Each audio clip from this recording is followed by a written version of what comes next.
নদিয়ার করিমপুর আইসিডিএস সেন্টারে তালা ঝুলিয়ে বিক্ষোভ গ্রামবাসীদের। নদিয়া জেলার করিমপুর 1 নম্বর ব্লকের অধীন চাপনা গ্রামে আইসিডিএস সেন্টারে তালা ঝুলিয়ে বিক্ষোভ গ্রামবাসীদের অভিযোগ যে সঠিক টাইমে ওই আইসিডিএস সেন্টারের কর্মী আইসিটি সেন্টারে আসে না ও বাচ্চাদের ভালো করে পড়াশোনা করায় না এবং নিম্নমানের খাবার দেওয়া হয়।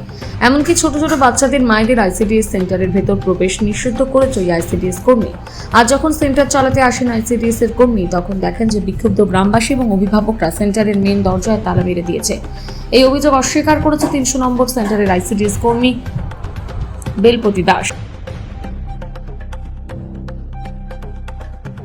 মধুগড়ে অঞ্চলের 190 বুথের সদস্য। আমি এই সেন্টারটা এর আগেও এসেছি, দুদিন এসেছি, কিন্তু আমি ম্যাডামদের বলেছি তোমাদের টাইমে আসবে, টাইমে যাবে, বাচ্চারা ঢুকবে, বাচ্চারা খিচুড়ি খাবে, বাচ্চারা ছুটির পরে যাবে, এবার কোনো মায়েদের ঢুকতে দেওয়া হয় না। এটাই, আর তার জন্য কোনো ম্যাডাম পদক্ষেপ নেয়নি।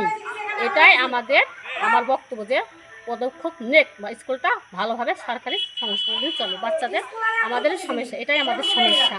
আমরা জেনে আগামী দিনে বাচ্চারা সুরক্ষা থাকে এবং সুস্থ থাকে, এটাই আমার প্রবলেম। তাছাড়া আমার কোনো প্রবলেম নাই।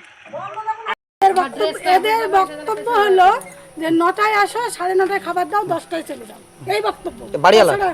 তাছাড়া কোনো বক্তব্য নেই। ঠিক আছে, এই বক্তব্য আমরা এখানে স্কুল 9:30 না, 9টায় আসো, 9:30 খাবার দাও, 10টায় বাড়ি যাও, এটাই বক্তব্য এদের। তাছাড়া কোনো বক্তব্য নাই আমার কাছে। তাহলে স্কুলে বাচ্চারা 9টার দিকে আসবে, তাই তো? হ্যাঁ, না 9:30 বলছে না, 9:30 খাবারটা দিতে বলছে গো, 10টা অবধি।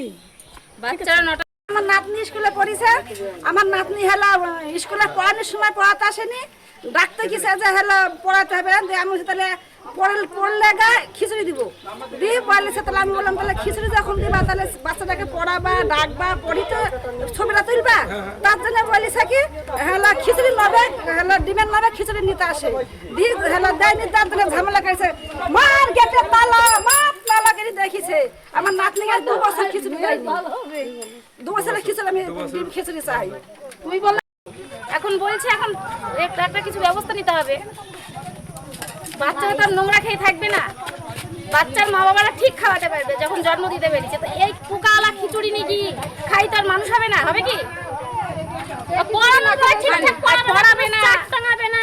আবার আমাকে বলছে তুমি ঢোকো কোন আইনে? আমার কি ঢোকার অধিকার নাই নাকি? না আমার দেখা যাচ্ছে একটা বাচ্চা যদি অসহায়, দায়িত্ব কে নেবে? এখানে দিদিমণির 100 ভাগ সরকার এই বাড়ির লোকে বলুন।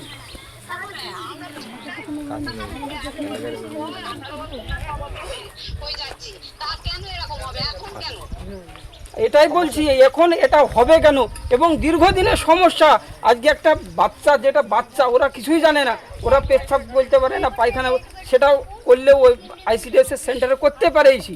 তার জন্য বাথরুম পায়খানা সরকার দিয়েছে, টাঙ্কি দিয়ে, তাও ওরা শুনছে আজকে মায়েরা বলছে অসুবিধা কর। তাহলে আপনারা এতদিন এগুলো জানাননি কেন বিডিও সাহেবকে? আজকে আপনি বলছেন একটু সামান্য ঝামেলায় তালা মেরে দিল, আজকে বিকল্প খুঁজছেন। তাহলে আজ 18 বছরের সমস্যাগুলো আছে, আজ কেন বিকল্প খোঁজার সমস্যা হয়েছে?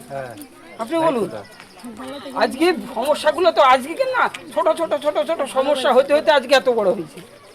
কিন্তু আজকে বিকল্পর সমস্যাটা যে প্রথম দিন যখন ছোট্ট একটা সমস্যা হয়েছিল, সেদিন যদি সমাধানটা করতেন তো তাহলে এত বড় হতো না।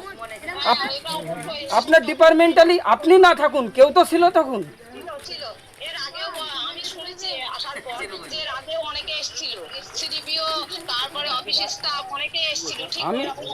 আমি বলছি আপনি না থাকুন, কেউ না কেউ তো ছিল তখন ডিপার্টমেন্টালি। তাহলে আজকে একটা মায়েরা খিচুড়ি নিতে আসে, কারো তো ভিক্ষার দাম নিতে আসে না, সরকার দিচ্ছে বলে নিতে আসছি। তাদের কেন এত হ্যারাসমেন্ট করতে হবে? একটা বাচ্চা